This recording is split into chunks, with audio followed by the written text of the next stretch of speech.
كيف تكفرون بالله وكنتم أمواتا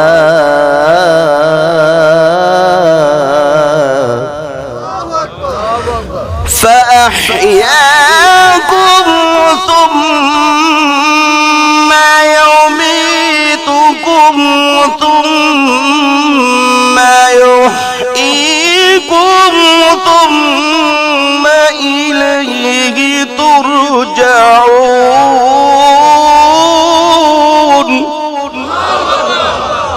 ثم يحييكم ثم إليه ترجعون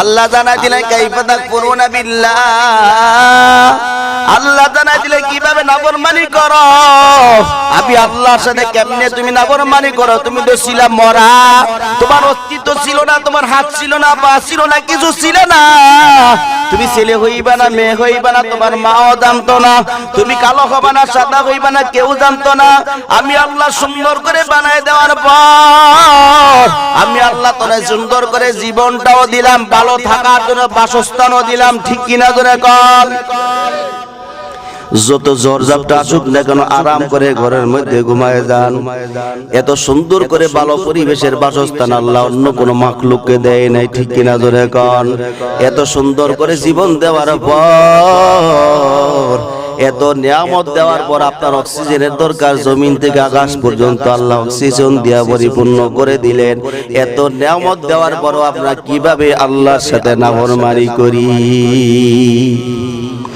কি জবাব দিবেন আল্লাহর গোলাম কি জবাব দিবেন আল্লাহর আদালতে কবরে যাওয়া লাগবে কোন সন্দেহ নাই রাজা বলো গরিব বলো ধনী বলো রাজা প্রজা সবাইকে মরা লাগবে কোন সন্দেহ নাই যার ওসিলা আসমান জমি লৌহ কলম বানাইছে সেই পয়গাম্বর দুনিয়ায় থাকতে পারে নাই ঠিক কিনা জোরে কন আল্লাহর পয়গাম্বর মারা যাবে ইন্তেকালের আগ মুহূর্তে ঘরের দরজাটা বন্ধ করে রাখলেন ঘরের ভিতরে ফাতেমা জোহরা রাদিয়াল্লাহু তাআলা না বসা সিদ্দিক রাদিয়াল্লাহু তাআলা না বসা হঠাৎ করে ঘরের দরজার মধ্যে আওয়াজ খটখট খটখট করে আওয়াজ করতে লাগলেন আল্লাহর পয়গাম্বর ইশারা দিয়া বলে ফাতেমা দরজাটা খুলে দাও তাকায় দেখো কোন মুসাফির মনে আসছে আমার সাথে সাক্ষাৎ করার জন্য ফাতেমা দরজা খুলে দেখা তাকায় দেখলে এমন একটা মানুষ দেখতে পায় ওই মানুষটার মাথা আসমানে পা জমিনে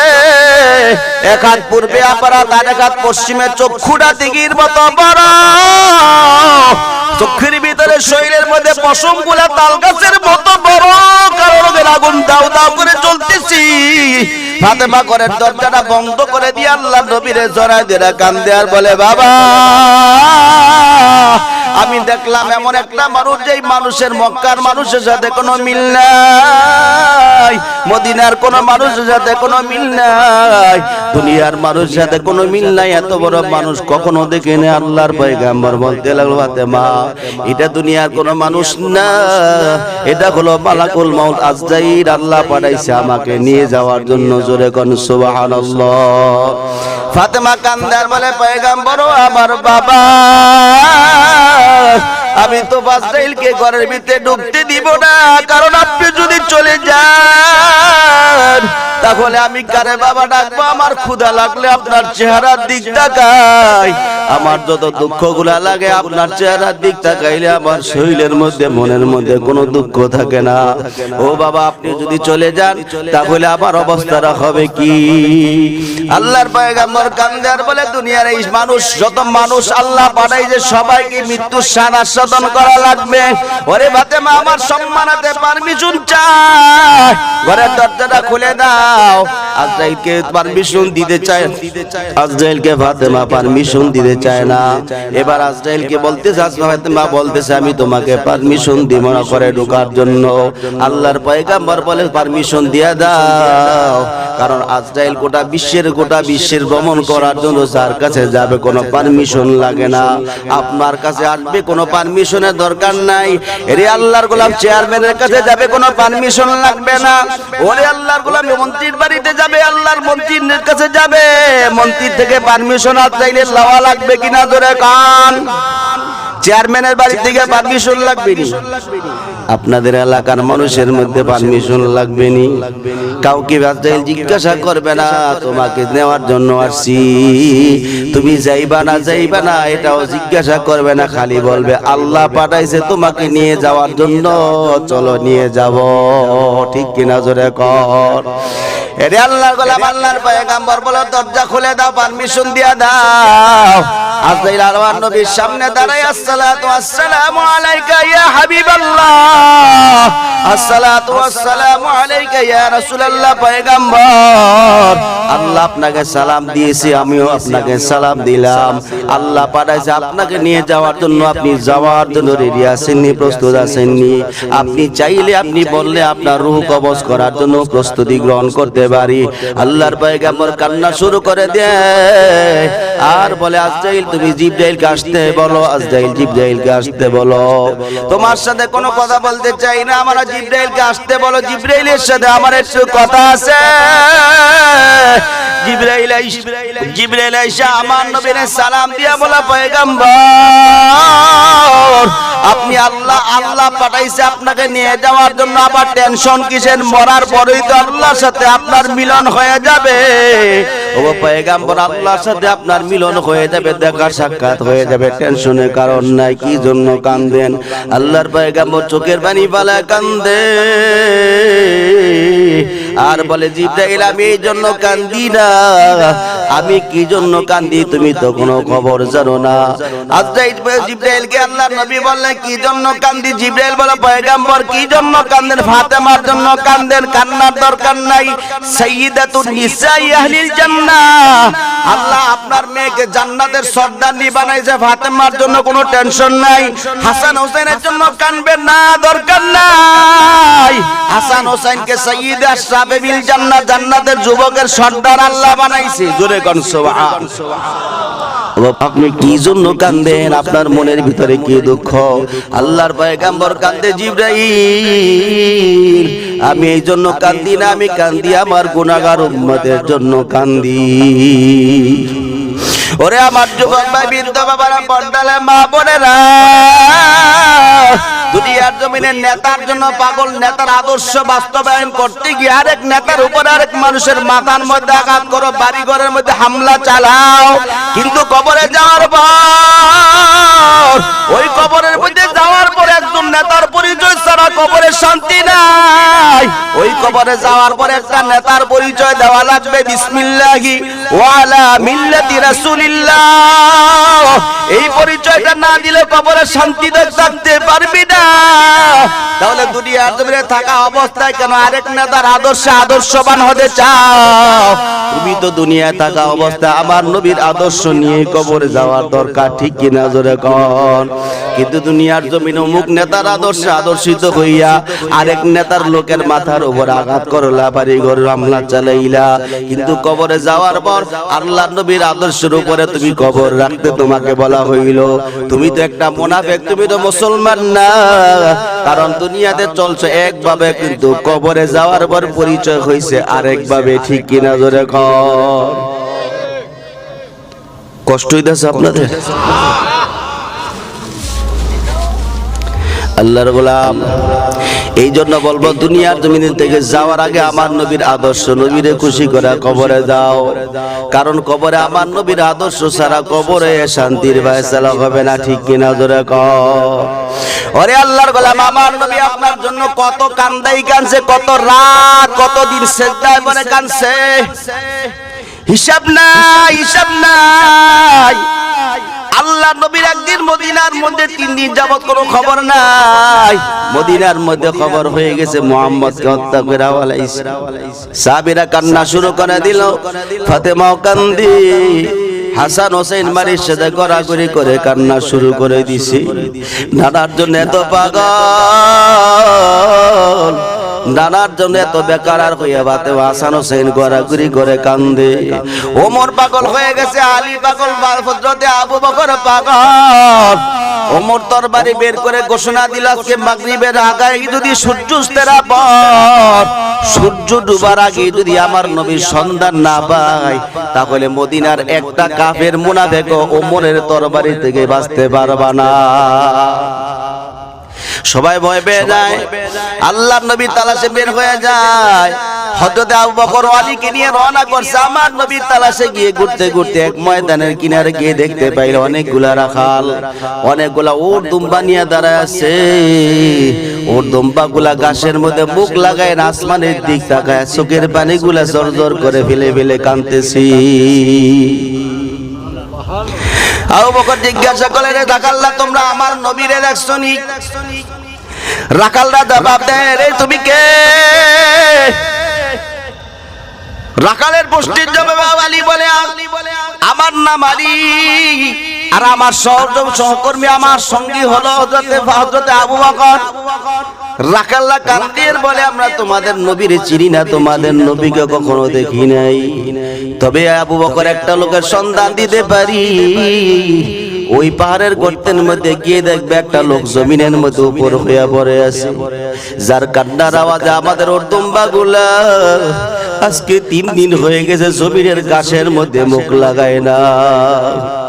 আমাদের ওর দুম্বাগুলা আসমানের দিক তাকায়া চোখের পানিগুলা ফেলে জর্জর করে চোখের পানিগুলা পালায় পালা কাঁদতেছে, কিন্তু ঘাসের মধ্যে মুখ লাগায় না। ওরে আলী, ওরে বাজাও আবু বকর। আবার মনে হয় যুবকের ওই মানুষের কান্নার আওয়াজের কারণ আমাদের ওর দুম্বাগুলা ঘাসের মধ্যে মুখ লাগায় না। যাও, যদি সম্ভব হয় নিয়ে যাও, ওই মানুষকে এইখান থেকে নিয়ে যাও। আবু বকর বুঝতে বাকি রইল না, ওই পাহাড়ের সিজদার মধ্যে আমার আপনার নবী ছাড়া কেউ হবে না। হযরত আবু বকর দৌড়ে যাইয়া তাকায় দেখতে পাইল আপনার আমার নবী পাহাড়ের গর্তের মধ্যে সিজদায় পড়ে উম্মতের জন্য কাঁদতেছে, আল্লাহ আমার উম্মতের বাঁচাও, আল্লাহ আমার উম্মতের বাঁচাও। কিয়ামতের ময়দানে জাহান্নামের আগুন জ্বালাবে, জাহান্নাম বিকট শব্দে আমার উম্মতের উপরে যদি পাকড়াও করে ফেলে, আল্লাহ আমার উম্মতের অবস্থা হবে কি? আল্লাহ আমার উম্মতের বাঁচাও, আমার উম্মতের জাহান্নামে ফেলাইও না আল্লাহ, আমি নবী সহ্য করতে পারবো না, আমার উম্মতের কি হবে, বাঁচাও। আল্লাহ নবী সিজদায় পড়ে পড়ে উম্মতের জন্য কাঁদতেছে, উম্মতের জন্য কাঁদতে কাঁদতে জায়গা পানি দিয়া জমিন বাজায় বিছায় ফেলাইছে। জোরে কোন সুবহানাল্লাহ। হযরত আবু বকর আবার নবীর সামনে গিয়ে দাঁড়ায় বলে, পয়গম্বর, হিজরতের সাথে ছিলাম আমি, যেথায় যাইতেন আমাকে সঙ্গে নিয়ে যাইতেন পয়গম্বর, আপনি কেন আজকে 3 দিন হয়ে গেছে আমি আবু বকরকে কাফালাই জমিনের মধ্যে গর্তের নির্জনতার ভিতরে পড়ে আছেন? ওগো পয়গম্বর, চলেন ফিরে যাই, আপনার সাহাবায়ে কেরাম আপনার জন্য পাগল উম্মতের মতো হয়ে গেছে, বাড়ি ফিরে চলেন। আল্লাহ নবী সিজদা থেকে মাথা উঠায় না, আল্লাহ নবী সিজদায় পড়ে উম্মতের জন্যই কান্না করতেছে, কান্নার বন্ধ নাই। আলী দৌড়ে মদিনার মধ্যে যাইয়া ফাতেমাকে ডাক দিয়া বলে, ফাতেমা চল। ফাতেমা গলার মধ্যে, আলীর গলার মধ্যে জড়ায় কান্দে আর বলে, আমার স্বামী তুমি বলো, আমার বাবারে কি মদিনার মুনাফিকেরা কাফেররা হত্যা করে ফেলছে, কোথায় নিয়ে যাইবা? হযরত আলী কান্দে আর বলে, চলো, আমার নবী মরে নাই, আমার নবী পাহাড়ের গর্তের মধ্যে উম্মতের জন্য সিজদায় পড়ে পড়ে কাঁদতেছে। রে আল্লাহর গোলাম, ওরে আল্লাহর গোলাম আলী হযরত ফাতেমার সংবাদ শোনার পর হযরত হাসান আর হোসেনকে কোলের মধ্যে নিয়ে দৌড়ায় ওই পাহাড়ের গর্তের মধ্যে গিয়া বলতে লাগলো, বাবা, আজকে 3 দিন যাবত আপনি এই জায়গার মধ্যে পড়ে আছেন, আমার কত দুঃখ, আমার মনের ভিতরে কত কষ্ট আপনাকে বলতে পারি না। আপনি এই জায়গার মধ্যে পড়ে আছেন, আপনার বিরহ যাতনা আমার সন্তান হাসান হোসেন মাটির সাথে গড়াগড়ি করে নানা নানা বলে কাঁদতেছে। নানা চলেন, ও বাবা চলেন, মদিনায় ফিরে চলে। আল্লাহর নবী সিজদা থেকে মাথা উঠায় না, কান্না শুরু করে দিছে। হযরত ফাতেমা বলে, পয়গম্বর, বুঝছি আপনি মাথা উঠাবেন না, আল্লাহর কসম দিয়ে বলি, আমার হাসান হোসেন আমার কলিজার টুকরা, আমার বুকের দন, আপনার কলিজার টুকরা হাসান হোসেনকে আপনার উম্মতের জন্য কুরবানি করে দিলাম। রে আল্লাহর গোলাম, আল্লাহর নবী সিজদায় পড়া অবস্থায় জিবরাইল এসে সালাম দিয়া বলে, পয়গম্বর, সিজদা থেকে মাথা উঠান, আল্লাহ জানাই দিয়েছে কিয়ামতের কঠিন মুসিবতের সময় আল্লাহ কিয়ামতের ময়দানে আপনার কাছে জিজ্ঞাসা না করে একটা উম্মতকে কিয়ামতের ময়দানে জাহান্নামে ফেলাবে না। কিয়ামতের ময়দানে আপনাকে জিবরাইল আল্লাহ আপনাকে আপনার উম্মতকে সুপারিশ করে করে জান্নাতে নেওয়ার জন্য পারমিশন দিয়েছে। জোরে কোন সুবহানাল্লাহ। এত সহজ কথা না আল্লাহর গোলাম। আল্লাহ নবী দিনের জন্য কত কষ্ট করেছে, উম্মতের জন্য কত কষ্ট করেছে, ঠিক কিনা জোরে কোন। কত না খেয়ে থাকছে, কত দিনকে দিন সপ্তাহে সপ্তাহ আল্লাহ নবী না খেয়ে কাটাইছে রে আল্লাহর গোলাম।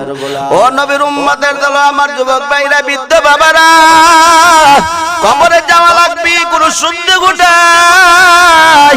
ওই কবরে কিন্তু আমার নবী ছাড়া আল্লাহ ছাড়া কবরে কোনো পরিচয় লাভ হবে না। যত দুনিয়ার মন্ত্রিত্বের পাওয়ার দেখাও না কেন, ক্ষমতার দাপক দেখাও না, কিন্তু মরণের পর চক্ষু বন্ধ হয়ে যাওয়ার পর দুনিয়ার পরিচয় দুনিয়ায় থেকে যাবে, আর পরকালে কোনো লাভ হবে না, ঠিক কিনা জোরে কর। নবী আমার দিনের দাওয়াত দিয়া হাঁটতে হাঁটতে একবার ফাতেমার বাড়ির দরজার কিনারে চলে যায়। অনেক দিন হয়ে গেছে, ফাতেমাকে দেখে না, হাসান হোসেনকেও দেখে না। আল্লাহ নবী ফাতেমার ঘরে দরজার সামনে গিয়া সালাম দিয়া বলতে, ফাতেমা দরজাটা খুলে দে রে মা, আজকে অনেক দিন হয়ে গেছে তোরে দেখে না, হাসান হোসেনকে দেখি না, দরজাটা একটু খুলে দাও।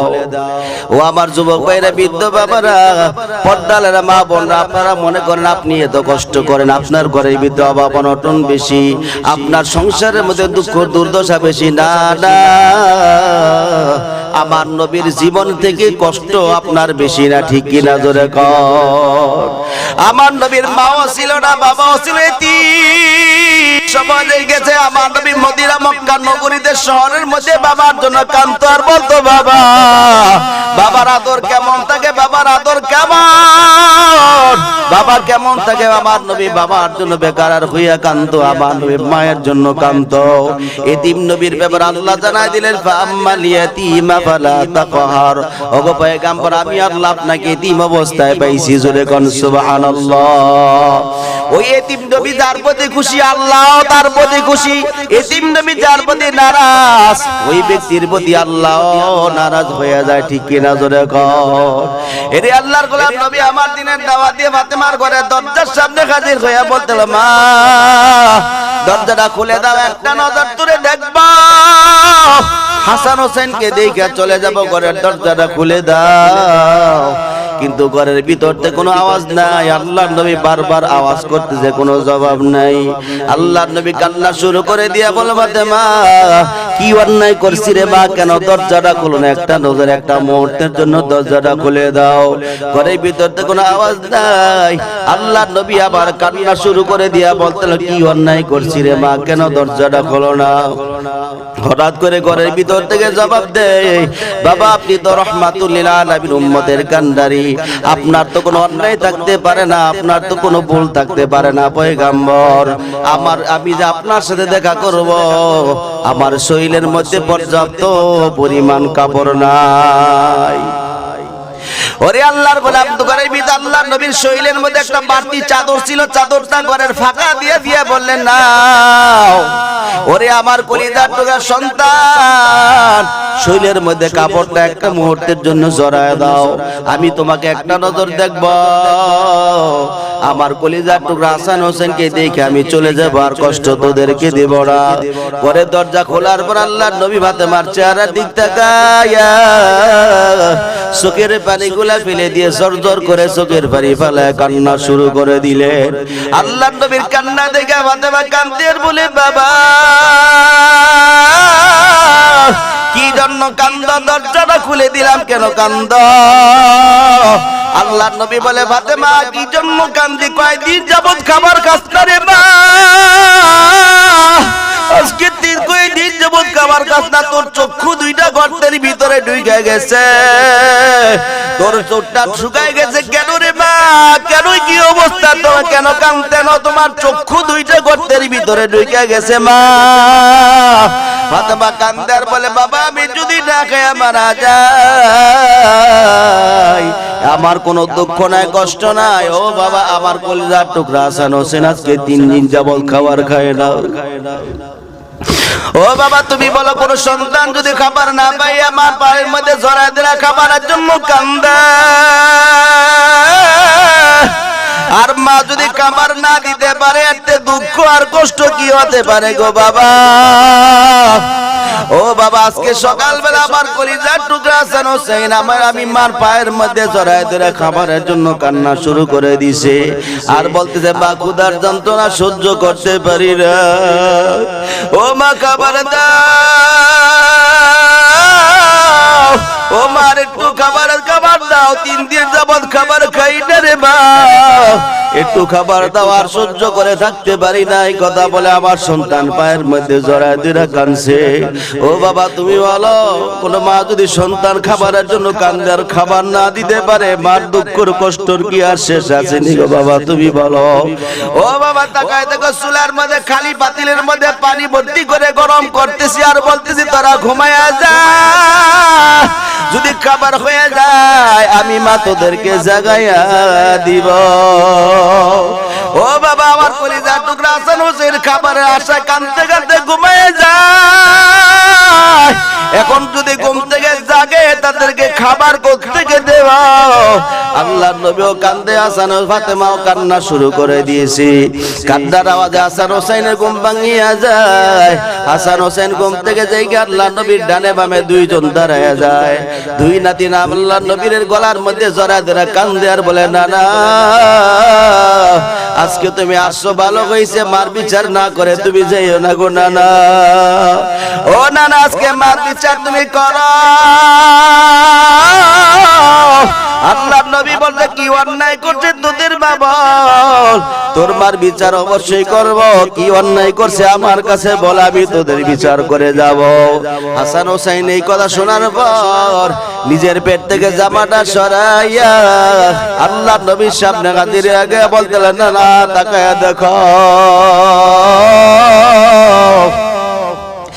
ওগো নানা তাকায় দেখো, আজকে 3 দিন যাবত মা খাবার দেয় না, 3 দিন যাবত খাবার না পাইয়া পেটের চামড়া পিঠের সাথে লেগে গেছে গো নানা। ওগো নানা তুমি বলো এই বিচার তুমি করে যাও, মাছকে 3 দিন যাবত কেন খাবার দেয় না? আল্লাহর নবী বলে আমি বিচার করতে পারবো না, এই বিচার করা আমার পক্ষে কোনো সম্ভব না। হাসান হোসেন কান্দে আর বলে বুঝছি তোমার মেয়ে এই জন্য বুঝি বিচার করতে পারবা না। আল্লাহর নবী কান্দে আর বলে 3 দিন যাবত খাবার না পাইয়া আমি নবীর কাছে বিচার চাও। এই কথা বলে আবার নবী নিজের পেট থেকে চাদরটা সরাইয়া আল্লাহ নবী দেখা বলতে লাগলো 3 দিন যাবত খাবার না পাইয়া নানার কাছে বিচার চাও। আমি নবী 1 দিন নয় 2 দিন নয় 3 দিন নয় 7 দিন যাবত খাবার না পাইয়া আমি নবী নিজের পেটের মধ্যে 1টা নয় 2টা নয় 7টা পাথর পেটের সাথে বানছি। হাসান হোসেন তুমি বলো আমি নবী কার কাছে বিচার চাব? ক্ষুধার জ্বালায় নবীজি মোর বেঁধেছিলেন পেটে পাথর, কাতর হয়ে মাঝে মাঝে পরে যেতেন জমিনে, নবী বিনে কে তোরাবেন পুলসিরাত মিজানে। চলো চলো চলো মোমেন নবীজিরি সন্ধানে, নবী বিনে কে তোরাবেন পুলসিরাত ময়দানে।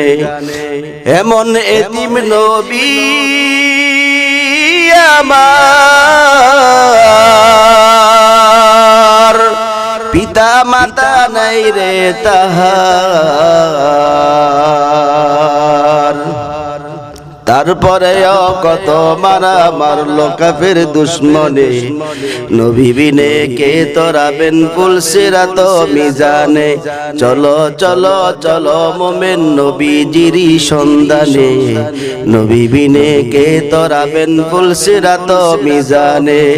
ওরে আল্লাহর গোলাম, কবর রাখার পর তোমার কবরের ভিতরে কি হালত হবে তো খবর নাই। ওরে আল্লাহর গোলাম, এই নবী দুনিয়ার জমিন থেকে বিদায় হইছে ঠিক কিনা ধরে কর। আল্লাহর নবী মরলে মওত হয়ে যাবে আদিল, আমার নবী সিনা মোবারকের মধ্যে হাতটা রাখার পর আল্লাহর নবী কান্দে আর বলে, আদিল এমন জোরে চাপ কেন দিছ? আমি তো মৃত্যুর যন্ত্রণা সহ্য করতে পারতেছি না। আদিল বলে, পয়গম্বর এতে সহজ করে আল্লাহ কারে জান কবজ করার জন্য বলে নাই, এতে সুন্দর করে এত সহজ করে আমি কারো জান কবজ করি না, আর কার জান এত চরম করে এত আরামদায়ক করে কারো জান কবজ করা হবে না। আল্লাহর পয়গম্বর বলে, আমার মনে হয় উহুদ পাহাড়টা আমি নবীর বুকের মধ্যে চাপা দিয়ে রাখছ। ওরে আদিল, আমার গুনাহগার উম্মতের জানি কি অবস্থা হবে। আমি নবীর যদি এত কষ্ট হয়, আমার গুনাহগার উম্মতের না জানি কত কষ্ট হবে। আদিল, আমি তো আল্লাহর কসম দিয়া বলি, আমার গুনাহগার উম্মতের মৃত্যুর সময় যত কষ্ট হবে, সব কষ্টগুলো আমি নবীকে গায়ে দিয়ে দে। কিন্তু আমি নবীরে কষ্ট দাও, কিন্তু আমার গুনাহগার উম্মতের মৃত্যুর সময় কষ্ট দিস না। জোরে জোরে কোন আল্লাহু আকবার। এরে আল্লাহর গোলাম, ওই নবীরে কষ্ট যারা দিবা, আল্লাহ তাদের প্রতি নারাজ হয়ে যাবে। ওই নবীরে সন্তুষ্ট বানায় কবরে যাইতে চাই কে হাতটা তুলে নারে তাকবীর।